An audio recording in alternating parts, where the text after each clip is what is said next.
I thank God for Gen Z. Guys, a section of landowners in Kenya want to donate their parcels of land so that Kenyans can do their ultra-modern hospital projects in those lands. Tampatia ile mimi niko naye kwa account yote. Sisi wenyewe bado tutafanya.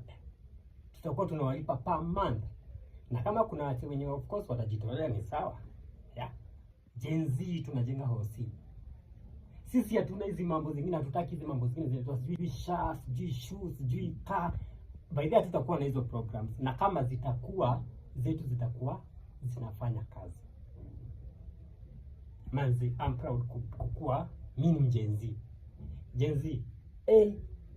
Gen Z. Na by the way, hii iko serious by the way.